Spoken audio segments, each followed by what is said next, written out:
के प्रगति पथ पर हमें दिशा दिखाए। कार्यक्रम में उपस्थित खेल मंत्री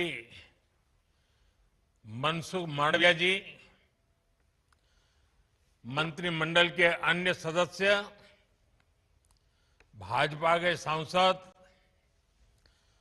एनडीए के सांसद, अन्य जनप्रतिनिधिगण, खिलाड़ियों के कोच, खिलाड़ियों के माता पिता, उनके परिवारगण और देश के कोने कोने में उपस्थित सभी खिलाड़ी और खेल प्रेमी सभी प्यारे भाइयों और बहनों, आप सभी का बहुत बहुत अभिनंदन है। अभी मैं इस प्रतियोगिता के कुछ प्रतिभागी खिलाड़ियों से बात कर रहा था। उनका जोश, उनका जज्बा, उनका उत्साह, उनके शब्दों में मुझे भारत के सामर्थ्य के दर्शन हो रहे थे। जो विश्वास मुझे इन खिलाड़ियों के भीतर दिख रहा था, आज भारत के करोड़ों युवा उसी विश्वास से भरे हुए हैं। इसलिए स्टार्टअप्स, स्पेस, साइंस और स्पोर्ट्स, भारत के युवाओं ने हर क्षेत्र में अपना परचम लहरा रखा है। मेरे युवा साथियों, आज सांसद खेल महोत्सव एक जन आंदोलन बन चुका है। अब देखिए, देश भर में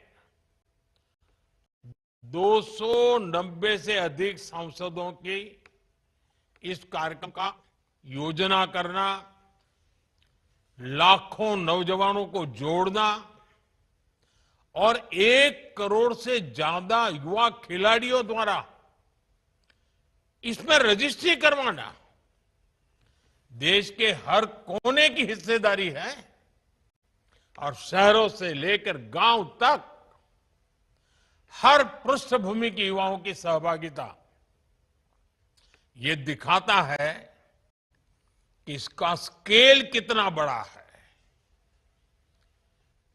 काशी का सांसद होने के नाते मैं अपने क्षेत्र में, मेरे संसदीय क्षेत्र काशी में इस खेल महोत्सव के आयोजन से बहुत करीबी से जुड़ा रहा हूं और आज भी मैं देख रहा हूं मेरे सामने सब बैठे हुए हैं। इसका अलावा अनेकों बार मैंने अलग अलग सांसदों के खेल महोत्सव का शुभारंभ करने का काम भी किया है और मुझे ये देखकर खुशी होती है कि युवाओं ने सांसद खेल महोत्सव के प्लेटफॉर्म के जरिए नए नए कीर्तिमान गढ़े हैं। इस साल भी कई हफ्तों तक चले इस विशाल आयोजन ने युवाओं के लिए एक मजबूत मंच का काम किया है। अनेक दिव्यांग खिलाड़ियों को भी इसमें आगे बढ़ने का मौका मिला है। मैं आप सभी खिलाड़ियों को और देश के युवाओं को इसके लिए बहुत बहुत बधाई देता हूं। साथियों, सांसद खेल महोत्सव का स्केल जितना बड़ा है, उतना ही बड़ा इसका इंपैक्ट भी है। आज इससे देश को हजारों की संख्या में प्रतिभाशाली खिलाड़ी मिल रहे हैं और साथ ही साथ ये महोत्सव युवा निर्माण से राष्ट्र निर्माण, युवा निर्माण से राष्ट्र निर्माण के मंत्र का एक मजबूत स्तंभ भी बन रहा है। क्योंकि जीत और हार से अलग खेलों में हमें जो स्पोर्ट्स स्पिरिट, जो खेल भावना सीखने को मिलती है, उस स्पोर्ट्स स्पिरिट से, उस भावना से ही सक्षम और अनुशासित युवाओं का निर्माण होता है। और ऐसे सक्षम अनुशासित युवा ही राष्ट्र के भविष्य का निर्माण करते हैं। मुझे खुशी है कि सांसद खेल महोत्सव के जरिए देश के युवाओं में इस भावना का निरंतर विकास हो रहा है। साथियों, सांसद खेल महोत्सव की एक और खास बात है, और वो है समाज की सोच बदलने में अहम भूमिका निभाना। आज देश के कोने कोने से, छोटे छोटे गांवों से, दूर सुदूर इलाकों से कितने ही ऐसे उदाहरण आ रहे हैं जो पूरे देश को प्रेरित करते हैं।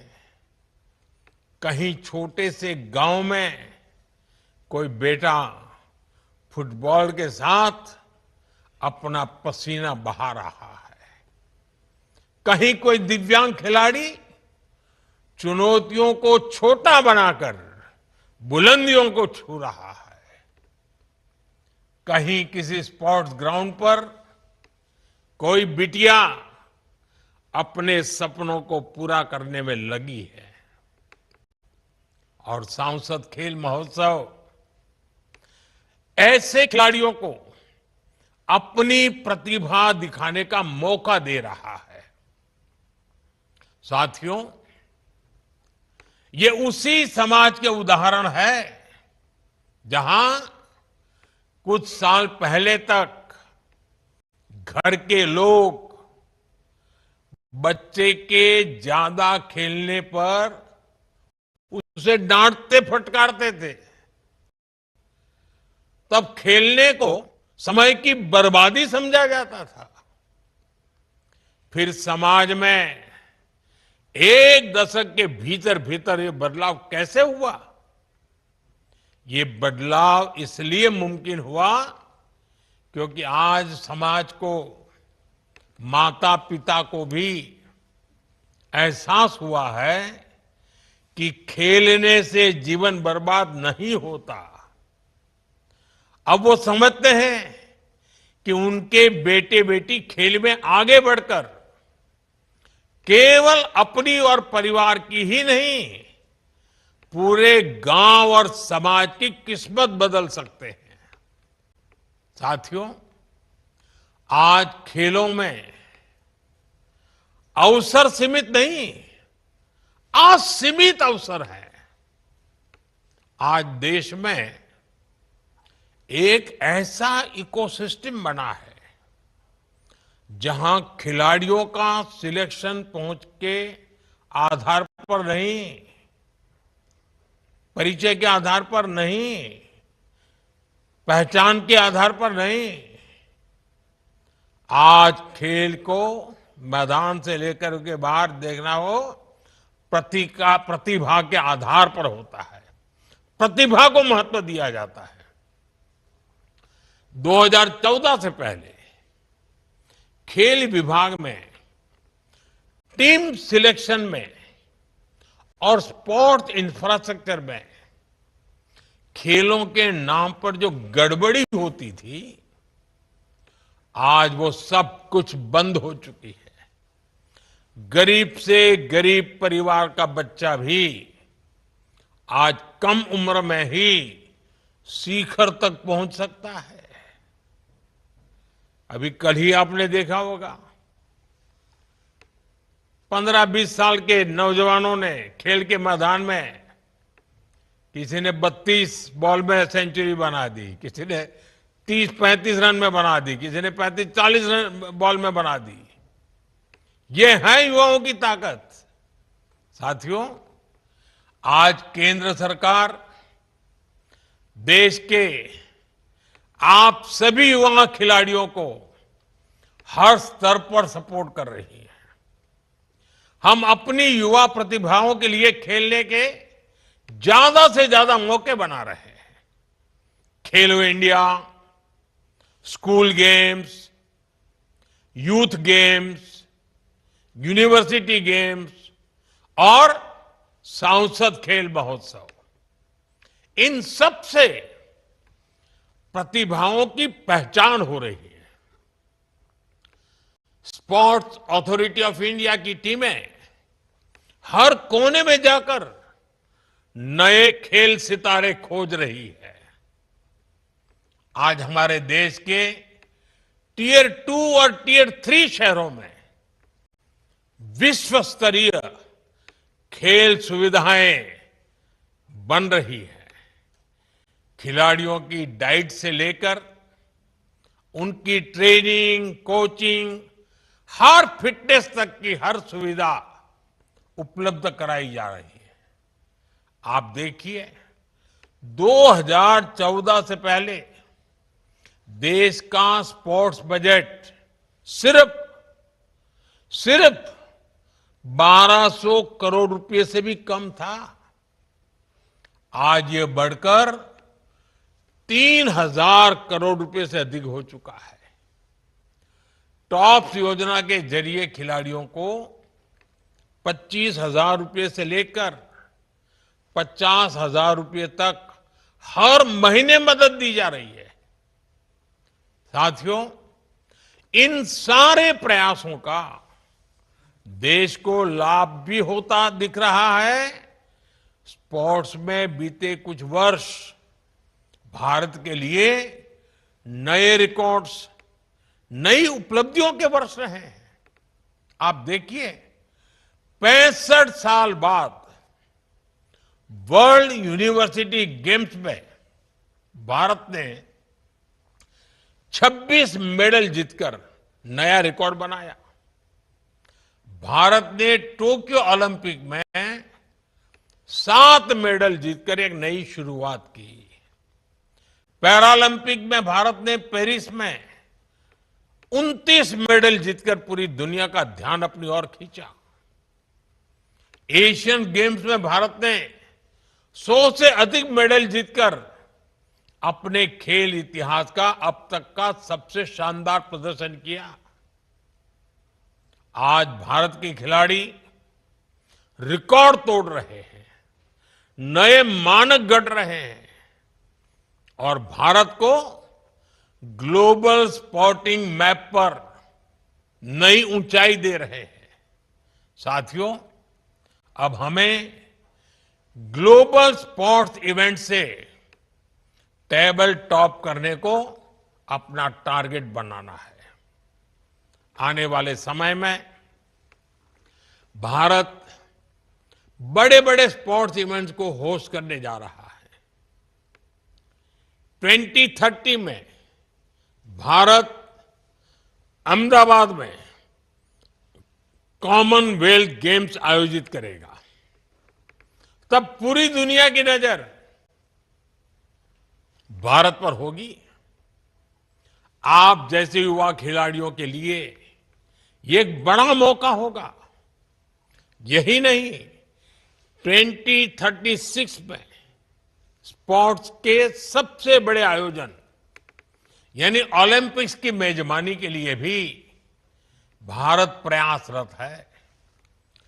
2036 ओलंपिक्स में भारत का प्रतिनिधित्व वो युवा करेंगे जो आज 10 या 12 साल के हैं।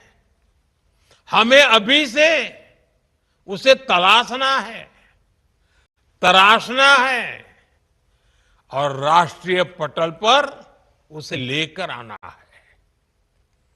सांसद खेल महोत्सव इसमें बहुत बड़ी भूमिका निभा सकता है। इसलिए मैं आज सभी सांसदों से भी कहूंगा, ये आपकी बड़ी जिम्मेदारी है। आप अपने क्षेत्रों में ऐसी प्रतिभाओं को खोजो जो राष्ट्रीय स्तर पर, अंतर्राष्ट्रीय स्तर पर और खेलते खेलते ओलंपिक्स में भी भारत का नाम रोशन कर ले। आप उन्हें हर संभव मदद दें, उनका मार्गदर्शन करें, सरकार की योजनाओं का उनको लाभ मिले। ऐसे आयोजनों के साथ साथ देश की तमाम योजनाओं का लाभ उन तक पहुंचाने में जनप्रतिनिधि बहुत मदद कर सकते हैं। ऐसे किसी खिलाड़ी की सफलता, मेरे संसदीय क्षेत्र के अनुभव से मैं कहता हूं, जब एक खिलाड़ी, एक बच्चा, एक बेटी कुछ करके आते हैं ना, पूरे क्षेत्र में एक बड़ा गौरव का वातावरण बन जाता है। आपको भी उसका फायदा मिलेगा। एक सांसद के रूप में मैं आपको भी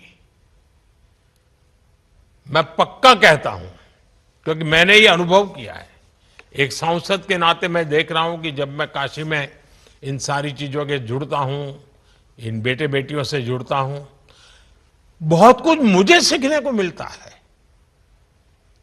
आपको भी मिलेगा। और वैसे भी मैं इन दिनों देखता हूं, हमारे जो सांसद, मेरे जो साथी सांसद हैं और जो खेल महोत्सव में बड़ी रुचि से जुड़े हैं, उन्हें युवाओं से, जैन जी से करीब से जुड़ने का बहुत बड़ा अवसर मिल जाता है। इससे उन्हें जैन जी को जानने, समझने का और बेहतर तरीके से एक सुविधा पैदा हो जाती है, मौका मिल जाता है। कई सांसद जब मुझसे पार्लियामेंट में मिलते हैं तो बढ़ चढ़ करके खेल महोत्सव के अनुभव मुझे जरूर बताते हैं। मैं चाहूंगा हर सांसद इससे जुड़े, अपने क्षेत्र में ऐसी प्रतियोगिता कराएं। साथियों, आप सब जानते हैं, खेलों में हमें सबसे पहले जिस चीज की जरूरत होती है वो है आत्मविश्वास। ये आत्मविश्वास लगातार मिली जीत से नहीं आता। ये आत्मविश्वास आता है हार कर जीतने के जुनून से। गिरना, संभलना, फिर उठना, हार से हताशा को अलग करने की कला सीखना। जब हम ये सीखते हैं तो जीवन के प्रति दृष्टिकोण और व्यापक हो जाता है। हम एक बेहतर नागरिक के रूप में, बेहतर समाज के निर्माण में अपनी भूमिका निभा पाते हैं। सांसद खेल महोत्सव जैसे आयोजन हमें इस दिशा में भी प्रेरित करते हैं। साथियों, आज मैं देश के हर खिलाड़ी से कहना चाहता हूं, आप केवल अपनी जीत के लिए नहीं खेल रहे हैं, आप देश के लिए खेल रहे हैं। आप तिरंगे के मान सम्मान के लिए खेल रहे हैं। मेरा हर माता पिता से भी निवेदन है, अपने बच्चों को खेलने के लिए प्रेरित कीजिए, खेलने के लिए अवसर दीजिए, उन्हें खेलने के लिए खुले मैदान में भेजिए। आप उंगली पकड़ करके ले जाइए, क्योंकि खेल केवल सीखने का हिस्सा नहीं है। खेलना स्वस्थ शरीर और स्वस्थ मस्तिष्क की भी अनिवार्य शर्त है। आप सबने महसूस किया होगा, कुछ घरों में बच्चे पढ़ाई के साथ साथ खेलों में भी खूब आगे होते हैं, जबकि कुछ घरों में केवल पढ़ाई को ही बोझ की तरह बच्चों पर डाल दिया जाता है। दोनों घरों के माहौल में एक स्वाभाविक फर्क पैदा हो जाता है। जो बच्चे खेलते हैं वो ज्यादा एनर्जेटिक रहते हैं, खुश रहते हैं। उसका सकारात्मक असर घर के वातावरण पर भी पड़ता है। जहां बच्चे खेलों से दूर होते हैं, सिकुड़ते जाते हैं, अकेले अकेले हो जाते हैं, तनावग्रस्त अवस्था में बच्चा पहुंच जाता है और घर का माहौल भी बोझिल बन जाता है, बिगड़ने लगता है। इसलिए पढ़ाई के साथ साथ खेलों का समन्वय बहुत जरूरी है। जब बच्चे खेलेंगे तो वो फिट भी होंगे और हिट भी होंगे। वो बेहतर परिवार का बेहतर वातावरण बनाने का एक कैटलिक एजेंट बन जाता है और उसको भविष्य में बेहतर समाज का नियंता बनने का भी अवसर मिल जाता है। इसलिए एक माता पिता के रूप में ये आपकी पारिवारिक जिम्मेदारी तो है ही, एक नागरिक के रूप में ये हम सभी का राष्ट्र के प्रति कर्तव्य भी है।